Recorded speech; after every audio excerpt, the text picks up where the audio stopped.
5 bulan berikutnya ditawarin lagi, atau punya ide lagi mau bisnis lagi gagal lagi. Siapa yang ngalamin itu? 1, 2, 3, 4. Kenapa saya ketawa? Karena saya tahu banget sebabnya apa dan bagaimana cara memperbaikinya. Mau nggak pertanyaannya? Loh, kok tadi yang ngacung 4 tapi yang jawab mau banyak loh. Mau ya? Yang perlu disadari dulu, ini nggak terjadi kebetulan. Tapi biasanya kalau 3 kali begini kita nyalahin orang. Saya ditipu. Si fulan ini dulu begini loh, baik banget awalnya. Orang lain kan salah kan? Sebenarnya kita perlu, kalau kebetulan 1 kali aja. Kalau 2 kali bukan kebetulan itu, direncana itu. Tapi oleh hati Anda.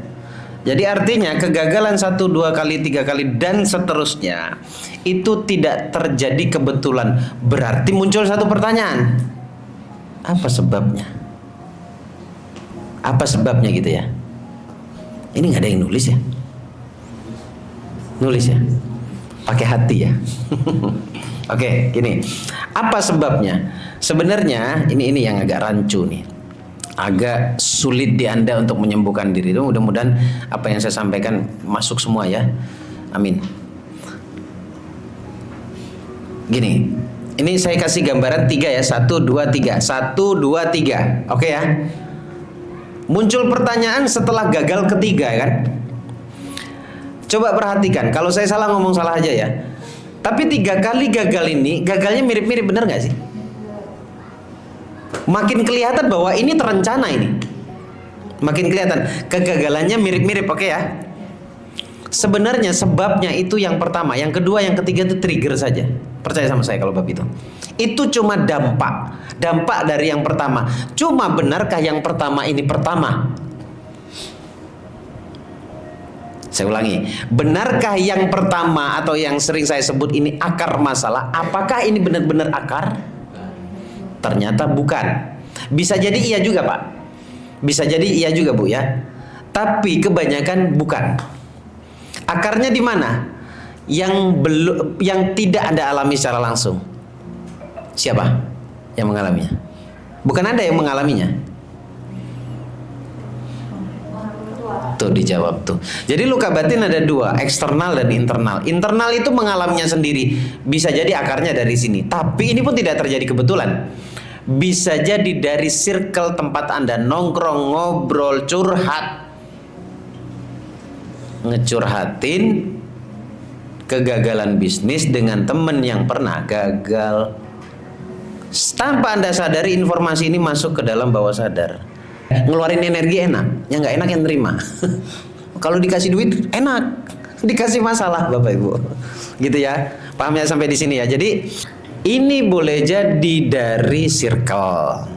Circle tuh yang saya maksud dari eksternal ya. Anda mendapatkan informasi saja. Karena saya masih menemui beberapa kasus orang tuanya baik-baik saja. Tapi kenapa dia tidak baik-baik saja? Ini kan punya data ini. Nggak mungkin kita mengalami sesuatu yang tidak pernah kita jumpai, dengarkan, lihat dan rasakan. Ternyata dia kumpul sama seseorang yang punya masalah yang sama seperti yang dialami oleh dirinya. Sampai di sini paham nggak ini? Ya, paham ya? Nah, mereka memberikan energi verbal ataupun non verbal. Kalau orang tuanya pernah gagal, misal kita ngomongin bisnis gagal tadi ya.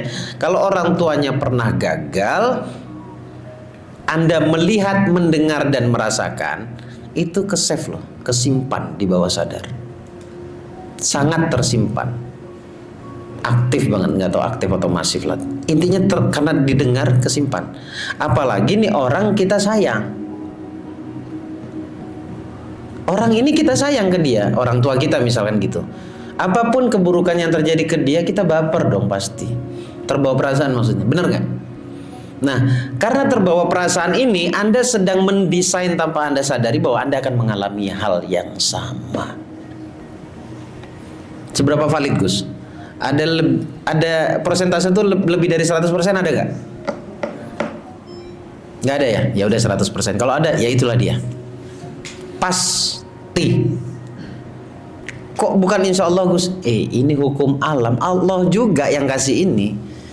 Jadi orang kalau mau merubah itunya, maka berubah hidupnya. Bukan motivasi. Allah yang mengatakan innallaha la yughayyiru ma biqaumin hatta yughayyiru ma bi anfusihim. Yang diganti, yang dirubah adalah bagian dalammu, mindsetmu. Ini yang harus dilepas. Cuma berarti opsinya ada dua ya. Kalau tidak Anda mengalaminya sendiri, cikal bakalnya ada di situ, berarti Anda perlu ngecek lagi. Jangan-jangan karena sebab circle. Temukan itu dulu. Temukan yang pertama. Kalau sudah ketemu, ngapain Gus? Begitu pertanyaannya. Lanjut apa lanjut? Sudah ketemu ya akarnya ya? Sudah ketemu, anggaplah sudah ketemu. Anda perlu untuk eksperimen melepaskan ini. Perlu bereksperimen, berulang melepaskan ini. Caranya, sebelum kita masuk ke cara-cara rilis, cek dulu. Anda kalau ingat yang pertama ini, Anda merasakan apa? Kalau Anda mengingat yang pertama nih, Anda merasakan apa? Apa? Biasanya apa coba? Sedih, kecewa. Oke ya. Anda bisa perhatikan nggak sedih itu apa? Respon sedih itu kayak apa? Ke fisik ngefek nggak? Ngefek ya. Tadi saya udah jelasin ke fisik aja ngefek gitu ya. Yang perlu Anda rasakan sebentar, kalau Anda ngefeknya ke fisik atau ke pikiran, sedih dan sebagainya, Anda berusaha untuk melepaskan itu ya. Anda berusaha untuk menghilangkan itu ya. Jangan. Semakin Anda berusaha untuk menghilangkan itu, nggak tahu kenapa Anda semakin sakit. Ya, biarin aja dulu itu ada, biarin aja. Marah, misalkan saya marah gitu ya. Iya, saya marah. Jadi nggak langsung astagfirullahaladzim, ya Allah saya nggak mau marah ya Allah. Itu nolak namanya, ya kan? Iya, itu nolak namanya. Macam-macam lah, takut atau apalah. Nah, gimana caranya Anda bisa menikmati itu dulu? Menikmati itu maksud merasakan keberadaan itu. Sama kayak misalkan Pak siapa? Purwo. Pak Purwo ini teman lama saya, tapi energinya nggak enak banget. Tiba-tiba saya pergi gitu, itu juga nggak bagus. Kita perlu bereksperimen untuk menerima semuanya. Nggak apa-apa, coba saya dengerin. Mulai mengganggu, udah nggak kuat baru izin pulang atau apa. Nanti coba perhatikan rasanya. Beda ya, iya berarti saya tadi sedang marah. Oh marah tuh kayak gitu ya. Belum ada penolakan ya, belum ada buru-buru ingin melepaskannya ya, buru-buru ingin menyembuhkannya. Oh iya tadi saya begini, iya ya. Maklumi, fahami. Kalau saya ketrigger oleh Mas Purwo, Pak Purwo,